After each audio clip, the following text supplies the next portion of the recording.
વાતાવરણમાં પલટા બાદ ભારે પવન ફૂંકાયો અને ભારે પવનમાં ધૂળની ડમરીઓ પણ ઉડી અને ભારે પવન સાથે હવે ધોધમાર વરસાદ શરૂ થઈ ગયો છે।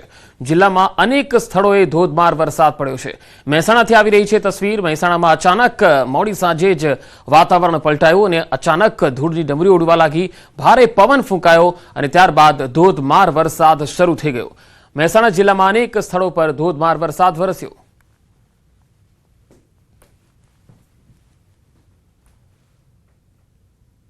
તો વાત અરવલ્લીની કરીએ। અરવલ્લી જિલ્લામાં પણ વાવાઝોડું આવ્યું। બાયડ તાલુકામાં ભારે પવન અને કરા સાથે વરસાદ પડ્યો। રડોદરા, ગાબટ સહિતના જે વિસ્તારો છે ત્યાં વંટોળિયું જોવા મળ્યું અને વંટોળ સાથે વરસાદ પણ પડ્યો।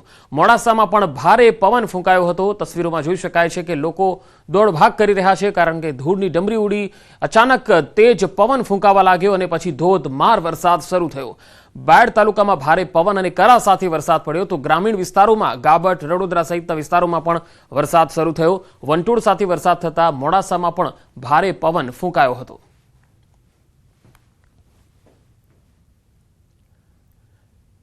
તો અરવલ્લી જિલ્લામાં વાવાઝોડા જેવી સ્થિતિ જોવા મળી। આ તસવીરો જુઓ।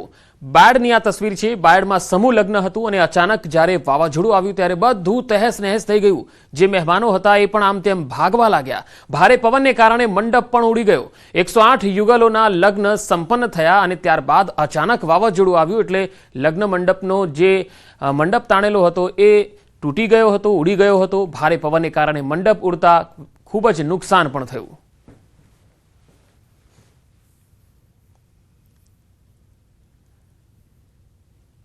તો અરવલ્લીના બાયડમાં ગાબટ રોડ પર નાના મોટા ઝાડ ધરાશાયી થયા। અહીંયા તસવીરો આવી રહી છે ગ્રામીણ વિસ્તારથી। બાયડ તાલુકાના ગાબટ રોડ પર નાના મોટા ઝાડ ધરાશાયી થયા। ભારે પવન ફૂંકાતા વાવાઝોડું આવતા ઝાડ તૂટી ગયા હતા, જેના પગલે વાહન ચાલકોને પણ અવરજવરમાં હાલાકીનો સામનો કરવો પડ્યો। કેટલાક વિસ્તારમાં તો ટ્રાફિક જામ પણ થયો હતો।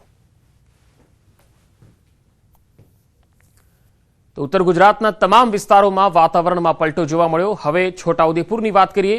છોટાઉદેપુરમાં હવામાન વિભાગની આગાહી પ્રમાણે વાતાવરણમાં પલટો આવ્યો। બોડેલી, અલીપુરા, ઢોકલિયા, ચાચક સહિતના ગ્રામીણ વિસ્તારોમાં અચાનક વાતાવરણ પલટાયું અને વાવાઝોડા સાથે ભારે પવન ફૂંકાયો। ભારે પવન ફૂંકાતા અફરાતફરી જેવો માહોલ હતો। ભારે પવન અને ગાજવીજ સાથે વરસાદી ઝાપટું પડ્યું।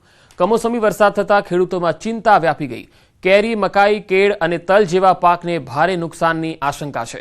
ભારે વાવાઝોડાને લઈ બોડેલી, અલીપુરા, ઢોકલિયા અને ચાચક ગામોમાં વીજળી પણ ગુલ થઈ ગઈ હતી। તો હવે નર્મદા જિલ્લાથી પણ તસવીર આવી રહી છે। નર્મદા જિલ્લામાં ભારે વાવાઝોડા જેવી સ્થિતિ સાથે વરસાદ તૂટી પડ્યો હતો। અચાનક આવેલા વાવાઝોડામાં અનેક લોકોના છાપરા અને તાડપત્રી ઉડી ગયા। ભારે તોફાનને કારણે વાહનોના પૈડા પણ થંભી ગયા હતા। ફૂંકાયેલા વાવાઝોડાને કારણે સમગ્ર પંથકમાં વીજળી ગુલ થઈ ગઈ હતી। 2 દિવસથી વાદળછાયું વાતાવરણ બનતા ગરમીથી આંશિક રાહત થઈ। ખેતરોમાં કેળા, કેરી, કપાસ અને તુવેર સહિતના અનેક પાકોને નુકસાન પહોંચ્યું છે।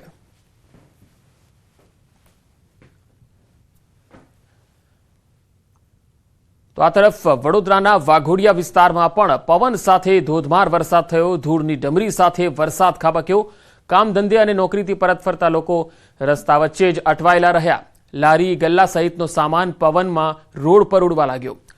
વીજળીના કડાકા ભડાકા સાથે ભર ઉનાળે ચોમાસા જેવો માહોલ જોવા મળ્યો। અનેક વૃક્ષોની શાખા રોડ પર ધરાશાયી થઈ તો અનેક મકાનોના છાપરા ઉડી ગયા। સતત 1.5 કલાક ઉપર વરસતા વરસાદે નગરને પાણી પાણી કરી નાખ્યું। વાવાઝોડા અને વરસાદને પગલે વાઘોડિયા તાલુકો અંધારપટમાં ફેરવાઈ ગયો। તો અરવલ્લીમાં સમૂહ લગ્નમાં સીએમ ભૂપેન્દ્ર પટેલે ખાસ હાજરી આપી હતી। મુખ્યમંત્રી ભૂપેન્દ્ર પટેલ બાયડથી ગાંધીનગર જવા રવાના થયા હતા। જે સમૂહ લગ્ન હતું જ્યાં મંડપ પણ ઉડ્યો હતો, તમે થોડીવાર પહેલા જે તસવીરો જોઈ હતી એ જ સમૂહ લગ્નમાં સીએમ પણ ઉપસ્થિત રહ્યા અને ભૂપેન્દ્ર પટેલ બાયડથી ગાંધીનગર જવા માટે રવાના થયા હતા। અરવલ્લીમાં સમૂહ લગ્નના આયોજનમાં સીએમ ભૂપેન્દ્ર પટેલ પણ હાજરી આપવા પહોંચ્યા હતા। સીએમ ભૂપેન્દ્ર પટેલ પણ તેમના કાફલા સાથે અહીંયા પહોંચ્યા હતા। સમૂહ લગ્નનું આયોજન હતું એટલે સીએમ ભૂપેન્દ્ર પટેલ હાજરી આપવા અહીંયા આવ્યા હતા, પરંતુ અચાનક વાવાઝોડું અને વરસાદ શરૂ થઈ ગયો હતો એટલે તેમનો કાફલો પણ થોડી વાર માટે અહીંયા રોકાઈ ગયો હતો। એટલે કે અહીંયાથી જે ટ્રાફિક જામ થયો હતો તેના કારણે તેમને પણ થોડું અહીંયા ટ્રાફિક સહન કરવાનો વારો આવ્યો હતો। બાયડમાં સમૂહ લગ્નમાં હાજરી આપવા માટે સીએમ અહીંયા પહોંચ્યા હતા. બાયડથી તેઓ ગાંધીનગર જવા રવાના થયા હતા.